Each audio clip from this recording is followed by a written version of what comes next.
Hi friends, welcome to our channel కమ్మనైన రుచులు. నేను ఇవాళ సూపర్ టేస్టీగా ఉండే సరికొత్త ఉప్మా రెసిపీని చూపించబోతున్నాను. దీని టేస్ట్ ఎంత అద్భుతంగా ఉంటుందో హెల్త్ పరంగా కూడా అంత సూపర్గా ఉంటుంది. ఎందుకంటే నేను దీన్ని రాగి పిండితో చేస్తున్నాను కాబట్టి టేస్ట్కి టేస్ట్, హెల్త్కి హెల్త్. రాగి పిండితో ఉప్మా ఏంటి ముద్దయిపోతుందేమో అనుకుంటారేమో, అదేం లేదండి. నోట్లో వెన్నలాగా కరిగిపోతూ చాలా అద్భుతంగా ఉంటుంది. ముందుగా ఉప్మా కోసం కావాల్సిన వెజిటబుల్స్ అన్నీ ఇలా కట్ చేసి పెట్టుకొని పొయ్యి మీద ఒక కడాయి పెట్టుకొని 3 టేబుల్ స్పూన్స్ ఆయిల్ వేసి హీట్ అయిన తర్వాత 1 టేబుల్ స్పూన్ పచ్చిశనగపప్పు, 1 టేబుల్ స్పూన్ పోపు దినుసులు, 2 టేబుల్ స్పూన్స్ జీడిపప్పు ముక్కల్ని యాడ్ చేసుకోవాలి. నేనైతే జీడిపప్పుల్ని డైరెక్ట్గా కాకుండా ఇలా ముక్కలు చేసుకొని యాడ్ చేసుకుంటున్నానండి. అప్పుడు నోటికి ఎక్కువగా తగులుతూ ఉంటాయి. ఇప్పుడు వీటన్నిటిని ఒకసారి బాగా మిక్స్ చేసుకొని సన్నని మంట మీద దోరగా ఫ్రై చేసుకోవాలి.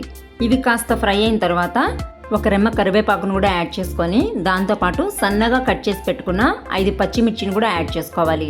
నేనైతే ఈ ఉప్మాలో ఎండుమిర్చి అస్సలు వాడట్లేదండి. మీకు ఇష్టంగా ఉంటే కనుక పచ్చిమిర్చి ఒకటి తగ్గించి దాని బదులు ఎండుమిర్చిని యూజ్ చేయొచ్చు.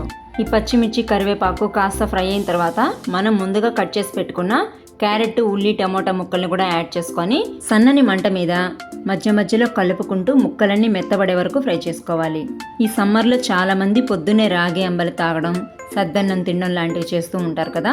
ఒకవేళ ఎప్పుడైనా అలా కుదరనప్పుడు తొందరగా అయిపోయే బ్రేక్ఫాస్ట్ ఏదైనా చేయాలనుకుంటే రాగిపిండి కాంబినేషన్తో ఇలా ఉప్మా చేశారంటే సూపర్ టేస్టీగా ఉంటుంది. అంతేకాకుండా నార్మల్ ఉప్మా చేసినట్లే ఇది కూడా చాలా ఈజీగా తయారు చేసుకోవచ్చు. ఇలా ముక్కల్లోని చెమ్మంతా పోయినాక 1 కప్పు సూజీ రవ్వని యాడ్ చేసుకొని సన్నని మంట మీద ఫ్రై చేసుకోవాలి. సూజీ రవ్వ అంటే అందరికీ తెలుసు కదండి, మనం రెగ్యులర్గా వాడే బొంబాయి రవ్వ. ఈ బొంబాయి రవ్వ ఇలాగే దోరగా 2-3 నిమిషాల పాటు ఫ్రై చేసుకున్న తర్వాత ఇది చక్కగా ఇలా ఫ్రై అయిపోతుంది. ఇప్పుడు మనం ఏ కప్పుతో అయితే బొంబాయి రవ్వని తీసుకున్నామో అదే కప్పుతో 1 కప్పు రాగి పిండిని కూడా తీసుకోవాలి. ఈ రాగి పిండిని కూడా సేమ్ ఇదే ప్రాసెస్లో మధ్య మధ్యలో కలుపుకుంటూ సన్నని మంట మీద చక్కగా ఫ్రై చేసుకోవాలి. ఇలా ఫ్రై చేసి పెట్టుకున్న ఈ మిశ్రమంలోకి మనం డైరెక్ట్గా వాటర్ని యాడ్ చేసుకోకూడదు. వాటర్ని ముందుగా ఇలా మెజరింగ్ కప్పుతో కొలుచుకొని వీటిని కాస్త బాయిల్ చేసుకున్న తరువాతే ఉప్మాలోకి యాడ్ చేసుకోవాలి. మనం 2 కప్పుల రవ్వ పిండి మిశ్రమం తీసుకున్నాం కాబట్టి 4.5 కప్పు అంటే డబల్ క్వాంటిటీ కన్నా కాస్త ఎక్కువగా వాటర్ని ఇలా మరిగించుకున్న తరువాతే ఈ ఉప్మాలోకి యాడ్ చేసుకోవాలి. ఇలా యాడ్ చేసుకోవడం వల్ల ఉప్మా ముద్దవకుండా, చేతికి అంటుకుపోకుండా పర్ఫెక్ట్గా కుక్ అవుతుంది. ఇలా వాటర్ పోసుకున్న వెంటనే మెల్లగా మిక్స్ చేసుకొని ఉండలు రాకుండా బాగా కలుపుకుంటూ సన్నని మంట మీద కొద్దిసేపు ఉడికించుకోవాలి. ఈ ఉప్మాని కేవలం రాగి పిండితోనే చేసుకుంటే సరిపోతుంది కదా అనుకుంటారేమో, అప్పుడు నోటికి చుట్టుకుపోతూ కొంచెం సుద్దలాగా అవుతుందండి.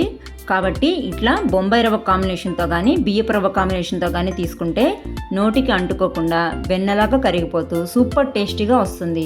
దీంట్లో రుచికి సరిపడా ఉప్పును కూడా యాడ్ చేసుకొని ఇంకాసేపు మిక్స్ చేసుకొని చక్కగా కుక్ అయినాక ఇలా స్టవ్ ఆఫ్ చేసేసి వెంటనే సర్వ్ చేసుకోకుండా 1 టేబుల్ స్పూన్ నెయ్యిని, కొద్దిగా కొత్తిమీరను కూడా యాడ్ చేసుకొని చక్కగా మిక్స్ చేసుకొని వేడివేడిగా సర్వ్ చేసుకున్నాం అనుకోండి, సూపర్ టేస్టీగా నోట్లో వెన్నలాగా కరిగిపోయే రాగిపిండి ఉప్మా తయారైపోతుంది. దీన్ని బ్రేక్ఫాస్ట్గానే కాకుండా డిన్నర్లోకైనా ఈజీగా తయారు చేసుకోవచ్చు.